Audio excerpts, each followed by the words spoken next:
Nyatanya memang tak semua pemilik ruko bertentangan dengan sang ketua RT. Beberapa ruko ada yang sudah dibongkar namun sebagian belum, yaitu ruko Blok Z Utara dan Z8 Selatan. Baik pemilik ruko maupun ketua RT sama-sama ngotot bahwa pihaknya yang benar. Bukan aja Mbak Edi, saya punya kok datanya. Betul. Aslinya mereka itu sebenarnya ya, bukan di garis yang saluran air, tapi di belakang saluran air, itu aslinya.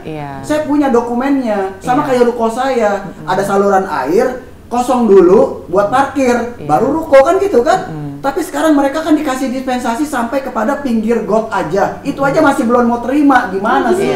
Itu aja masih belum nerima. Tetap maunya saluran air dan bahu jalan tetap mereka mau gunakan. Itu kan prasarana umum. Kalau seandainya cuma sampai batas saluran air, terus bahu jalan dibebaskan, saluran air posisinya di luar dari kepemilikan mereka, kepentingan saya kan lingkungan, ya sudah. Tapi ini kan sekarang tetap dia kekeh mau ngambil saluran air dan bahu jalan, ini yang saya nggak terima gitu loh. Mungkin cara bahasanya aja kali Pak ke depannya, ke teman-teman, ke warga gitu kan. Aku nggak tahu apakah udah dilakukan atau belum, kayak misalnya duduk bareng tapi hanya perwakilan, jangan terlalu banyak karena nanti takutnya malah jadi pertengkaran. Kemarin gitu buktinya cuma 1 orang kok datang bisa sampai 20 orang lebih. Gimana tuh? Itu padahal di luar, apalagi di kantor. Sini, ya? RW saya datang itu dimaki-maki sama mereka. Oh, jadi sebelumnya memang udah pernah ada RW datang. Komunikasi itu sebelumnya udah ada RW datang. Jadi ya, kita lihat yang live aja ya. Dimaki-maki. Yang live aja contoh. Janji kan ada kan rekaman di Aiman kan, sebelum datang kita habis dari Mamat sidang juga, ya itu janjinya apa Pak Edi Kusuma, ya ketua forum di sini, tidak ada keributan, tidak keributan. Padahal sudah second gini deal, bahkan ada Aiman di tengah-tengah, ya maaf ya. Sengaja mancing, janganlah ini digoreng-goreng, ini memang udah strategi supaya diarahkan saya supaya begini gitu aja. Niatannya memang begitu. Gitu, niatannya emang begitu, tapi nggak apa-apa, sekarang sudah ada para kuasa hukum saya, jadi rekan-rekan mungkin semua nanti segala sesuatu ya kuasa hukum yang akan menindaklanjuti, iya gitu, apalagi permasalahan hukum. Bener, apalagi tadi kan aku sempat lihat tuh udah mulai ada surat yang sempat dikirim, ada penjelasan yang poin by poin, terus juga udah surat terbuka, terus juga udah ada video yang emang menyampaikan penjelasannya by detail, terus juga mengajak damai juga kan, jadi sebenarnya kalau menurut saya sih sebetulnya itu udah cukup sih sebenarnya. Jadi mungkin ke depannya memang itu tadi aja serahin ke kuasa hukum karena takutnya kayak tadi itu Pak Riang. Kita kan nggak tahu rambut boleh sama hitam mati kan kita nggak tahu gitu kan. Takutnya nanti malah jadi panjang sementara ini udah keluar dari substansi yang seharusnya. Nah itu makanya. Nah sementara saatnya memang kuasa hukum yang apalagi kan Pak Riang kan sebetulnya posisinya adalah ketua RT nih gitu, rukun tetangga. Jangan sampai nanti dibiaskan gitu. Jadi daripada yang tadinya benar akhirnya dijadiin salah gitu kan, jangan sampai kita yang udah benar kita jadi salah. Gitu. Saya juga bingung jadi begini ya, Bapak-bapak sekalian yang ada di Z4 Utara dan Z8 Selatan. Itu kan yang diminta adalah saluran air dan bahu jalan dikembalikan. Kan cuman itu. Kalau saluran air ke dalam kan selama ini tidak dipermasalahkan juga, dan saya juga tidak pernah mempermasalahkan itu kan. Saya permasalahkan sejak ada saluran air ditutup dan bahu jalan yang dimakan. Dan sampai hari ini juga saya permasalahannya ada 2 itu aja, saluran air, bahu jalan. Saya nggak bicara soal GSB dan segala macam loh. Kok diminta saluran air dan bahu jalan aja sampai susah banget, sampai kayaknya melawan saya, sampai akhirnya saya yang diserang gitu kan. Padahal saya dibuat kepentingan lingkungan. Kan kalau belum diserang belum benar. Iya. Kalau masalah ini kita lucu ini ya. Ini lucu ini. Saya banyak dapat WA nih ya. Banyak WA dari seluruh Indonesia ke datang saya. Sejak saya mulai diviralkan yang agak lucu. Masalah cuma pertanyaan. Ini cuma masalah saluran air, bahu jalan. Kok panjangnya sampai UMKM, PHK. Sekarang tambah lagi rasisme. Sebenarnya kalau kamu salah ya monggo ngaku salah, mundur. Ya kan? Udahlah. Kembali teman-teman ke inti masalah apa? Saluran air. Selesaikan lah. Gitu. Baik Anda menyelesaikan daripada diselesaikan. Lebih baik kan gitu kan? Udah jelas salah. Ada perdanya. Ya kan? Perda itu adalah peraturan yang paling di bawah. Coba deh, kita edukasi hukum aja lah. Ya, RT kan cuma sini perda tentang ketertiban umum. RT cuma bagaimana melaksanakan perda itu terlibat umum, hilang ikut RT-nya. Salah nggak? Benar nggak? Sebenarnya sih gampang tuh. Ya. Keluarin aja sertifikat, 2 aja keluarin Bang. 1 keluarin sertifikat, 2 keluarin IMB. Kalau memang nyata-nyata di dalam sertifikat sampai melewati saluran air dan bahu jalan, ya sudah kita mundur, udah gitu loh. Kok susah amat? Jadi ini, nggak usah buktikan saja sertifikat sama IMB. 2 itu aja. Atau ke Pemprov. Kasih siapa yang benar? Nah, gitu. Anda atau kita? Pembuktian di mana? Di pengadilan bisa. Nah, tapi kalau mediasi, saya bingung kemarin mediasi sama Aiman Reja di TV. Ya, nggak mau lagi kita, udah nggak mau lagi dalam mediasi. Siapa mau jamin lagi? Siapa yang berani jamin? jamin Istri anaknya, karyawannya siapa mau jamin? Kemarin janjinya mediasi dengan damai. Tiba-tiba begitu udah selesai salaman, begitu udah selesai salaman, gimana? Gitu salaman selesai dia namanya tinggi. Baik kita pembuktian, ya di ranah hukum aja, pengadilan, benar? Ya. Lebih enak ke situ. Dan sekarang Pak RT untuk menghadapi itu semua memberikan kuasa kepada kita, siapapun nanti yang mau bertemu dengan Pak RT yang bukan warga ataupun orang-orang lain, itu nanti kita akan hadapi. Nah, jangan lagi ada intimidasi. Kita datang ke sini hanya menjaga Pak RT. Iya, jadi kalau misalnya tadi ada keluhan gimana nih soal UMKM gitu kan ya, coba diobrolin. Nanti kan akan dikasih tahu nih solusinya. Kalau emang kekurangan bagiannya di sini kan bisa dibikin di sebelah sini. Mungkin solusi itu juga bisa diberitahukan ke teman-teman warga gitu kan. Soalnya ya namanya juga hidup bertetangga ya. Kalau kita hidup bertetangga tuh harus damai-damai guys gitu.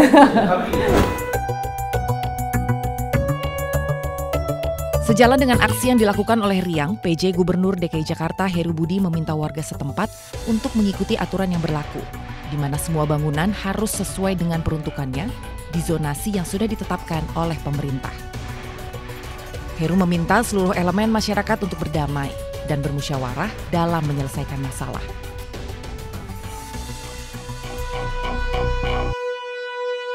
Kebetulan tadi saya juga mungkin bisa sekalian itu videonya. Videonya lihat ya, coba ya. Yang hasil dari Pak Heru ya. Iya, jadi kebetulan enggak laptopnya, sorry maaf ya. Tadi pagi tuh saya sempat ngobrol sama Pak Heru. Saya menjembatani nih, padahal saya Pak RT nggak minta loh. Jadi teman-teman saya tuh bantuin, coba kita hubungin Pak Heru, saya bilang gitu kan, Pak Heru Budi, kan Pak Heru kan sibuk banget ya gitu. Agak susah minta waktu beliau gitu. Cuman kemarin saya sempat telepon dengan stafnya, terus ditanya persoalannya itu gimana sih Mbak Anggi gitu kan. Kira saya jelasin. Saya jelasin dan saya bilang coba mungkin kalau Pak Heru yang ngomong langsung bisa meredam amarah dua pihak nih gitu kan, Pak RT dengan warga.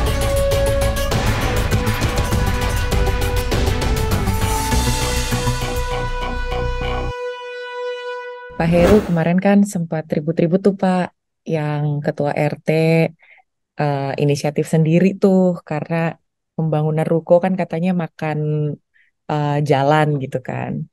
Terus akhirnya sekarang tuh jadi panjang urusannya sampai ketua RT-nya tuh nggak berani keluar rumah Pak. Dan mungkin Pak Heru punya tanggapan nih Pak sama hal ini. Ya, yang pertama ya semua pihak lah harus, namanya RT kan kepanjangan rukun tetangga. Ya harus rukun, dan kemarin juga pemilik ruko ada 42 ya kurang lebih, dengan Satpol PP sudah turun dan pemilik ruko juga ikhlas dilakukan penyesuaian kondisi di lapangan sesuai dengan perizinan. Dan mereka juga akhirnya merapikan sendiri. Nah, itu juga kita harus apresiasi. Begitu juga Pak RT, kemungkinan beliau kan inginnya rapi, tempatnya aman, lantas kerapian di lingkungan juga harus diutamakan dan tidak macet. Nah, semua ini kan sudah terjalin. Saya minta Pak RT, seluruh warga, Pak RW, ya sudah urun rembuh, utamakan gotong royong, utamakan komunikasi yang baik, supaya ya semua warga yang ada di Muara Karang ini, khususnya pemilik ruko, semuanya bisa berdagang ya, berusaha dengan nyaman gitu. Dan nanti saya minta Pak Wali Kota untuk menjembatani ini supaya mereka ya sudah hidup rukun dan kembali masing-masing bisa beraktivitas. Utamakan kita kegotong royongan, apalagi di tanggal 1 Juni ini, Hari Pancasila, salah satu momentum untuk kita mempersatukan siapa saja. Yaitu mari kita bergotong royong. Ya namanya kemarin ada hal-hal yang memang patut.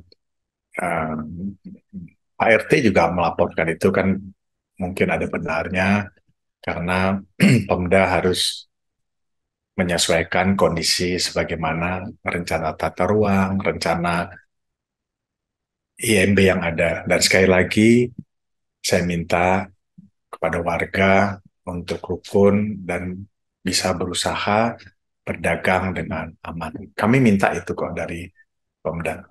Iya, Itu, saya sepakat sih Pak, apalagi akhirnya Pak Heru udah angkat bicara karena kemarin waktu saya sempat teleponan gitu, saya sempat bilang gitu Pak, ini sebenarnya Pak Heru kasih dukungan loh gitu kan, saya sempat baca di online gitu dan dia udah mulai tenang sedikit sih gitu. Dan memang saya sepakat bahwa ada pola komunikasi yang harus dibangun supaya nggak ada bentrokan gitu, mungkin ada komunikasi yang kurang tepat begitu dari Pak RT sebelumnya. Nah Pak Heru sempat ada pertanyaan juga Pak, katanya sudah sempat disampaikan suratnya gitu kepada Pemprov DKI, tapi sebetulnya waktu itu tahun 2019. Nah, Pak Heru mungkin punya tanggapan gitu Pak soal hal ini. ya, saya belum baca suratnya dan saya juga 2019 sudah cukup lama ya. Belum menjabat ya Pak? Ya, belum jabat, jadi pengaduannya nggak tahu berbentuk apa. Tetapi hari ini ya saya minta seluruh warga yang terkait di Muara Karangpluit, ya mari kita rukunkan kembali. Tadi malam saya telepon Pak Wali untuk bisa berkomunikasi dengan baik kedua belah pihak. Oke, Pak mungkin boleh terakhir supaya suasana lebih kondusif. Sebenarnya tadi Pak Heru juga udah menyampaikan sih supaya bagaimana komunikasi bisa terjalin dan tadi sudah menghubungi Pak Wali Kota untuk menjembatani. Tapi boleh mungkin Pak ada pesan gitu secara khusus untuk Pak RT dan keluarga mungkin yang sampai saat ini sedang cukup down karena ini satu lawan seluruh warga sekitar. Ya gini, yang saya minta kepada semua pihak lah, Pak RT, namanya kan ketua RT, warga berada di RT, itu ya tiap hari ketemu lah gitu ya. Kalau saya kan di RT di rumah saya, setiap hari saya ketemu Pak RT. Ya saya rasa satu saja, mari kita komunikasi yang baik dan semua pihak untuk pihak itu Pak RT dan warga ya, Pak RW, ya untuk menambah komunikasi yang lebih baik. Istilahnya ya namanya rukun kan, ada rukun warga, rukun tetangga, ya mari kita rukun untuk sekali lagi membangun ekonomi di Muara Angke dengan nyaman. Jadi tidak hingar-bingar. Saya rasa bisa saling legowo, saling berbesar hati. Ya. Ya. Yang ya, penting pemahaman gitu ya Pak. Makasih banget Pak. Ya, terima kasih. Sama-sama, terima kasih.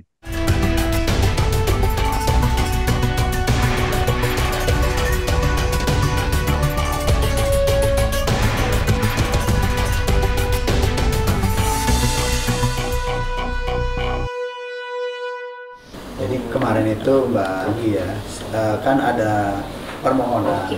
Sebenarnya udah ada ini loh, udah ada penertiban pada tanggal 24. Kan mereka dikasih waktu 4 hari dari tanggal 19. Karena selama 4 hari itu warga tidak melakukan pembongkaran sendiri, lalu dilakukanlah pembongkaran oleh Dinas Tertib gabungan dari Wali Kota dan Kecamatan Penjaringan. Itu tanggal 24. Penertiban itu dilakukan full 1 hari. Tapi kan penertiban itu kan nggak bisa menyeluruh karena cuma 1 hari. Lalu setelah penertiban itu besoknya mereka bikin surat. 2 hari kemudian mereka kirim ke Pemprov mungkin atau Wali Kota kayaknya ya. Kirim minta supaya perpanjang waktunya untuk mereka bisa beres-beres gitu. Bukan minta menolak loh. Mereka mintanya tuh supaya mereka mau bongkar sendiri kan gitu kan. Permohonannya bukan menolak isinya ya, meskipun saya nggak baca persis ya. Nah, tapi jawabannya kan tidak terbukti, tidak bisa dengan tertulis. Sampai hari ini kan saya belum lihat jawaban tertulisnya, apakah dikabulkan atau tidak dikabulkan. Tapi pada kenyataannya kan setelah tanggal 24 sampai dengan hari ini kan belum ada penertiban lagi tuh. Artinya kan sebenarnya wali kota ini justru memberikan satu peluang, satu rentang waktu buat mereka berberes sendiri kan gitu.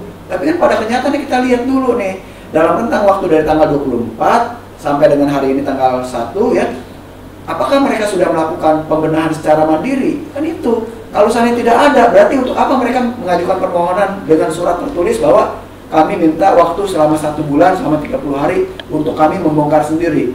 Artinya kan kalau udah ada langkah-langkah mereka membongkar sendiri, jangan ada perlakuan kepada saya seperti itu.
Warga sampai bisa mencaplok itu kan bukan suatu hal yang berdiri sendiri, Mbak. Tentu ada pihak-pihak yang terkait. Saya khawatir juga di Cakro sendiri bermain, ada oknum juga bermain di situ ya, merestui itu. Artinya kalau nggak ada restu mesti warga juga nggak berani, Mbak.